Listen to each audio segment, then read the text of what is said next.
Emma, I look, mean, this with song, the greatest of this respect. song is a really lovely song. No, but Emma,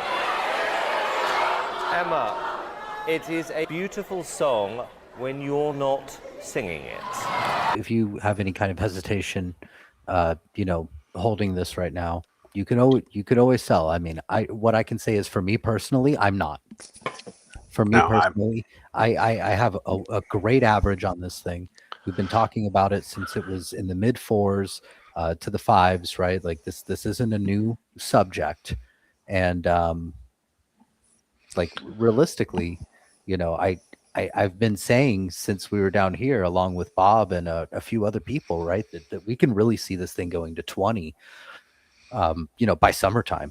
And it definitely seemed a little crazy down at 5 to be saying it, but at 1170, it feels quite a bit better.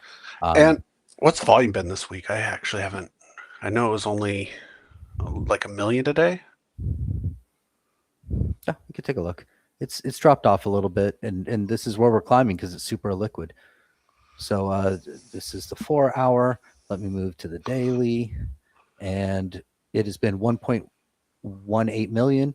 Yesterday was 2.11 mil, and The float hasn't even turned. The float hasn't turned yet. No, but the thing is there's also like the float of this company is relatively small, 10 million, and it's been tight, dude. Like it is.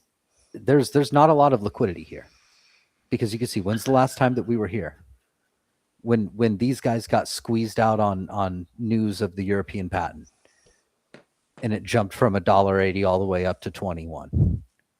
That's the last time that we were in this range, is when we were kind of falling down from that. So all of these shorts, anyone that shorted here and here, like, dude, they are super fucking underwater right now. Like, this thing has a lot of momentum.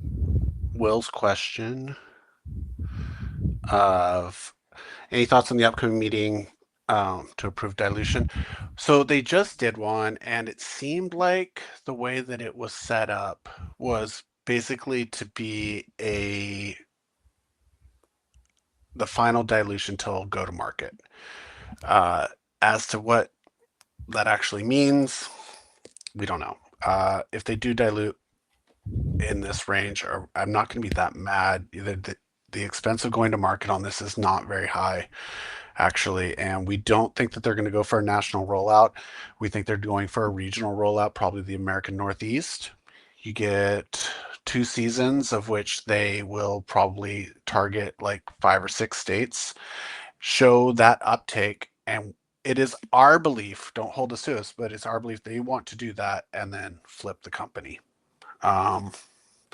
Just because of, sorry, to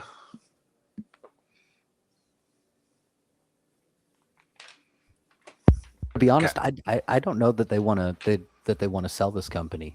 I almost think that they might want to do it kind of on their own. They at least have the capability to, which could, if anything, give them an argument for a higher valuation on buyout, because then they could always say, hey, we could just do this on our own and fight with you, like, or you could give us a little bit more and pay more premium, right, to any kind of big pharma suitor. So I think CING's in a really solid place, and I'm not concerned about the addressable market, or being able to attain market share, because one of the things that is the most rough about any kind of like ADD, ADHD medicine is that crash at the very end. And this helps alleviate that problem, which is one of the major pitfalls of it, just by basically slowly absorbing and evening out the dosage over a prolonged time period. So I think that there's a lot of use for it. I don't think it's like a niche thing. I think that there's a good chance that this kind of slowly becomes the standard, and even getting like a 5% market share in that total addressable market, we're talking about being valued 10x from where we are now. Like, you can build $1 billion business on far less than that. So I have no professional training of singing or dancing. So. Well, there's the surprise of the century.